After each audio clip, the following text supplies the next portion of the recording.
దినం దేవుని వాగ్దానం.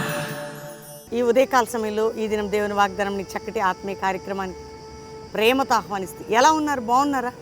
ప్రొద్దునే లేస్తున్నారా? 5 నుంచి 6 చక్కటి వాక్యం, ఆరాధన, శక్తి కలిగిన మాటలు వినండి, చూడండి, ప్రార్థనలు ఏకీభవించండి. రెండో మాట మీకు నేను చెప్పేది ఏంటంటే, దేవుడు మనల్ని అంటే ఆయన ఎంత ప్రేమిస్తున్నాడు అనేది, ఎంతగా ప్రేమిస్తున్నాడు అది చెప్పలేంది. ఆయన అంటాడు కదా, లోకమును దేవుడు ఎంతో ప్రేమించాను, అందులో నువ్వు ఉన్నావు, నిన్నెంతో ప్రేమిస్తున్నాడు. దేవుడే నీ పక్షమై, దేవుడే నీ బలమై, దేవుడే నీ కృప, దేవుడే జ్ఞానమై, దేవుడే ఆశీర్వాదమై ఉన్నాడు. ఎందుకు భయపడుతున్నావు? ఇంకా యేసుకి నీ హృదయానికి పోతే ఈరోజే నీ జీవితాన్ని వేసేకి ఏ వడంబడిక నువ్వు చేసుకో ప్రభుతో, చక్కటి వాగ్దానంతో కూడిన వడంబడిక, వాక్యంతో కూడిన ఆత్మబలముతో, ఆరోగ్యమైన బలముతో నింపబడతావు. ప్రభుతో నువ్వు నడుస్తావు. ఈరోజు ఏ కష్టం నీకున్నా అది నీకేమీ కాదు. దేవుడు సమస్తంలో నీకు విజయం ఇస్తాడు.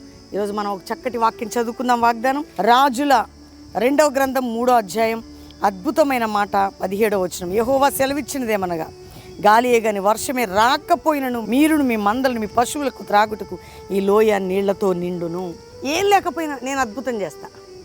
అది విచిత్రం కదండి. వర్షం లేకపోతేనంటే లోయ నీళ్లతో నిండుతా. నీకు, నీ పశువులకి, ఈ మందలకి ప్రవక్త చెప్పుతున్నాడు, నీతో దేవుడు మాట్లాడుతున్నాడు. ఈరోజు అన్నీ కోల్పోయామేమో, ఏమి లేకపోయినా నేను నింపుతాను. ఎలా నింపుతాను?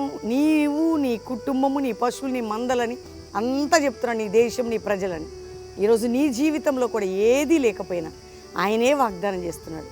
ఈరోజు ఏ కొదవలో నువ్వు ఉన్నా, నేను ఒక అద్భుతమును, ఏది లేకపోయినా ఏ కొదవు కలిగిన స్థితిలో నువ్వు ఉన్నా, నేనే ఒక బలమైన అద్భుతం చేస్తాను. ఏ కొదవులో నువ్వు ఉన్నా నేను ఒక బలమైన అద్భుతం చేయుదును. ఈరోజు వాగ్దానం. అప్పుడు ధైర్యంగా ఉండి దేవునికి థ్యాంక్స్ చెప్పండి. అందరూ ప్రార్థన చేసుకోండి, వాగ్దానాన్ని ఎత్తిపట్టి ప్రార్థన చేయండి. వారు నమ్మారు, జరిగింది. నువ్వు నమ్మితే జరగబోతుంది. దేవునికి థ్యాంక్స్ చెప్పి ప్రే చేసుకుందాం. తండ్రి, ఉదయకాలం ఎంతమంది బిడ్డలు ఈ వాగ్దానం విన్నారో, మార్పులోనికి, ఆధ్యాత్మిక మార్పు, ఆరోగ్యకరమైన మార్పు, ఆర్థికపరమైన మార్పు, వాగ్దానంతో కూడినటువంటి ఆ మార్పు వారికి దయచేయండి. పడిపోయిన వారి ఆత్మీయ, శారీరక, మానసిక ప్రతి స్థితిని మీరు మార్చండి. ఏ రోగ, వ్యాధి, చింత, బాధ, అప్పు, కోర్టు సమస్య, మానసిక ఒత్తిళ్లు, పోరాటాలు, సమస్యలన్నిటికీ పరిష్కారం ఇచ్చి నీ పిల్లల మీద నీ కృప, కాపుదల, భద్రత ఇవ్వండి.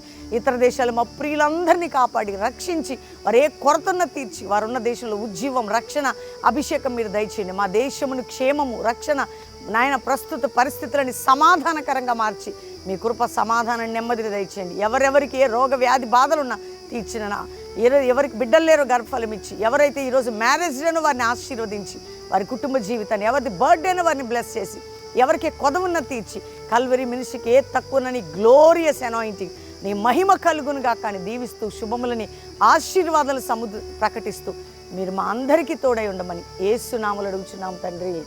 Amen, amen, amen. ఈ వాగ్దానం మీకోసం అందరు లైక్ చేయండి, షేర్ చేయండి, మంచి కామెంట్స్ పెట్టండి. అద్భుతంగా నిన్న 2 రోజులు కడపలో జరిగే, ఇది 3వ రోజు. ప్రార్థన చేయండి. శక్తివంతమైనటువంటి ఆరాధన వాక్యము మీరు కూడా వినండి. ఈవినింగ్ లైవ్లో పాస్టర్ ప్రవీణ్ యూట్యూబ్ సబ్స్క్రైబ్ చేసుకోండి. మరి ఈరోజు రేపు 2 దినాలు లాస్ట్. ప్రతి శనివారం బెల్లంపల్లిలో సాయంత్రం మీటింగ్ ఉంటుంది. ఆదివారం అటెండ్ అయ్యి వెళ్ళొచ్చు. మిమ్మల్ని, మీ కుటుంబాన్ని దేవుడు దీవించును గాక. ప్రైజ్ అలా.